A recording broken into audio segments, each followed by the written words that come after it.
Good morning, students. Welcome back to the MSc online class of class 3rd. How are you all, students? I hope you all are fit and fine. Students, in homework, I had given you 2 activities of lesson 3. I hope you have completed that. Now I am going to teach you lesson number 4. Cleanliness is next to godliness.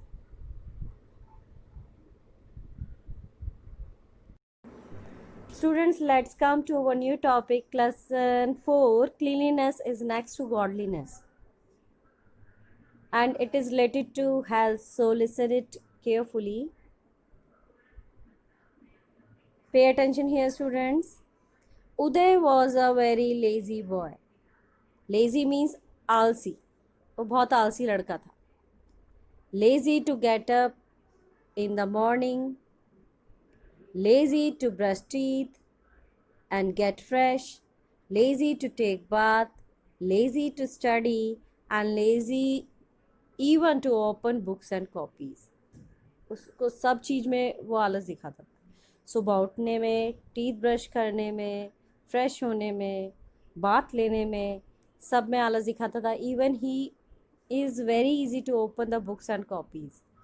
He was interested only in eating. उसे बस खाना पसंद था. And he would simply swallow everything. ऐसे ही जल्दी जल्दी सटकता था खाना भी, उसमें भी laziness. His parents did not like his nature. उसके पेरेंट्स को उसका नेचर बिल्कुल पसंद नहीं था.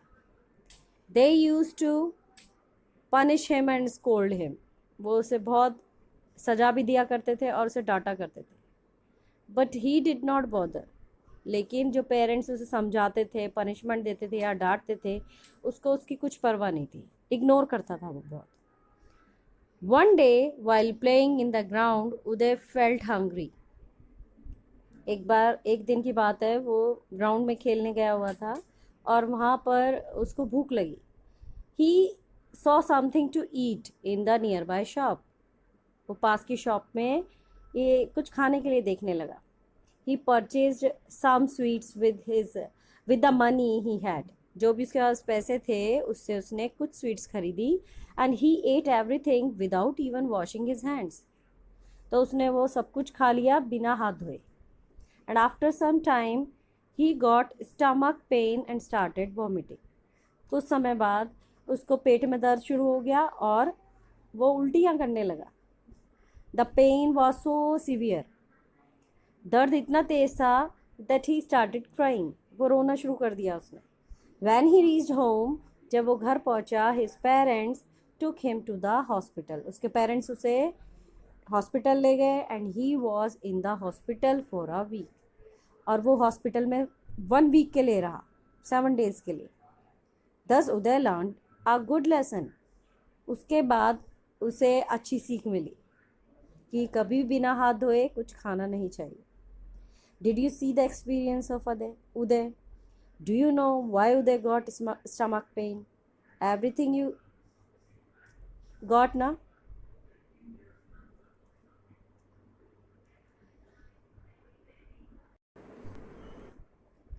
स्टूडेंट्स, आपने सुना होगा कि स्वस्थ मस्तिष्क हमेशा स्वस्थ शरीर में होता है. We can have a healthy mind only in a healthy body. We should remember that our body is the temple of God. हमें हमेशा ये याद रखना चाहिए कि हमारी जो बॉडी है भगवान का मंदिर है. We will be able to study, play, behave well only if we have a healthy body. हम जो पढ़ाई करते हैं, गेम खेलते हैं, दूसरों से अच्छे से पेश आते हैं, वो तभी कर सकते हैं जब हमारी बॉडी हेल्दी होगी. Clean clothes alone will not make us healthy. साफ कपड़े पहनने से ही हम हेल्दी नहीं होते. But we have to brush our teeth, trim our nails, take bath and comb our hair daily. These all are healthy habits. What are the healthy habits you have to follow? Daily you have to brush your teeth twice a time. Trim your nails once a week. take bath, and comb your hairs daily. Okay, students?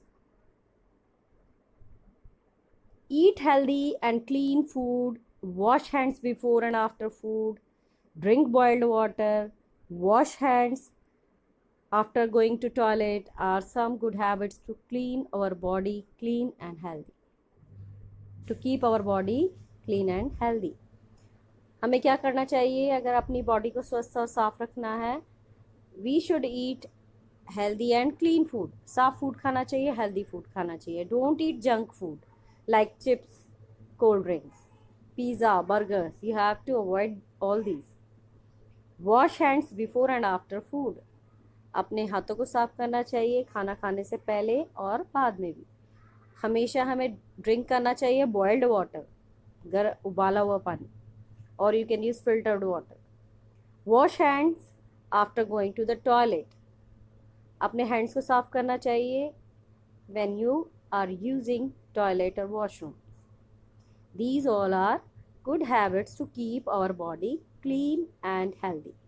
Okay, students, now come to next topic, that our mind should be clean and pure also. How we can make our mind clean and pure?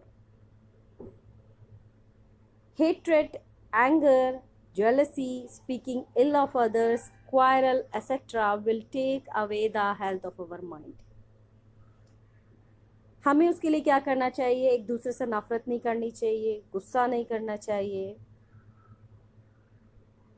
जलन नहीं रखनी चाहिए एक दूसरे से, कभी गलत नहीं बोलना चाहिए दूसरों को, और ना ही फाइटिंग करनी चाहिए. इससे क्या होगा? हमारा जो माइंड है वो हेल्दी रहेगा.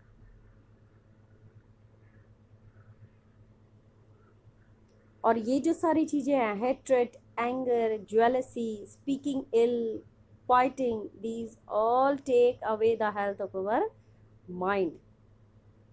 So what should you keep your, how you can keep your mind clean? What should you do? You have to keep in mind only love, care, respect, forgiveness, appreciation, speaking good about others, like this. एक दूसरे के लिए प्रेम, परवाह, एक दूसरे के लिए आदर, एक दूसरे के लिए क्षमा करना, एक दूसरे की प्रशंसा करना उनके कामों को देखकर, और दूसरों के बारे में अच्छा बोलना. It will keep our mind clean and healthy. To lead healthy lives, we have to keep our house and surroundings clean. अगर हमें अपना हेल्दी रहना है, you have to keep your house also clean and your surroundings where you are living. You should keep waste materials in dustbins.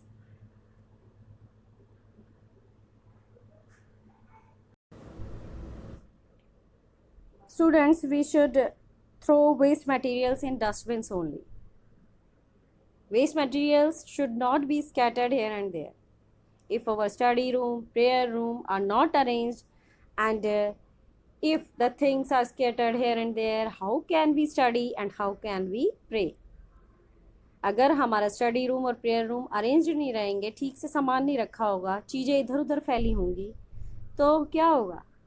हम अच्छे से prayer या studies नहीं कर सकते. We also need clean and well arranged classrooms to study well.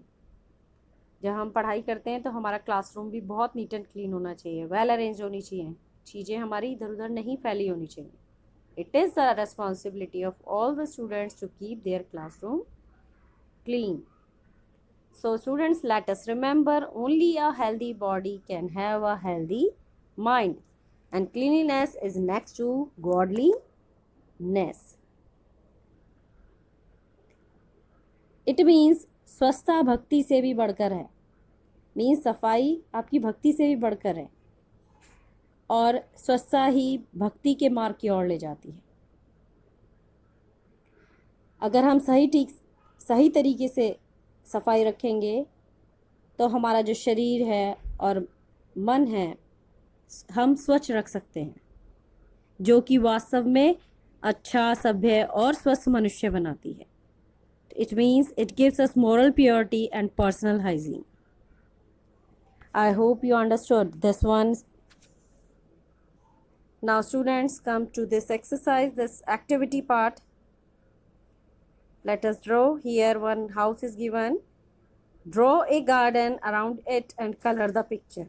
It is your homework. Okay students?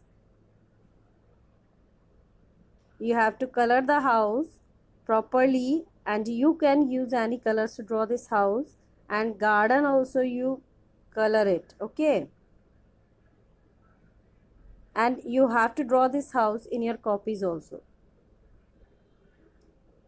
Now thank you everyone. Keep learning and stay safe at home.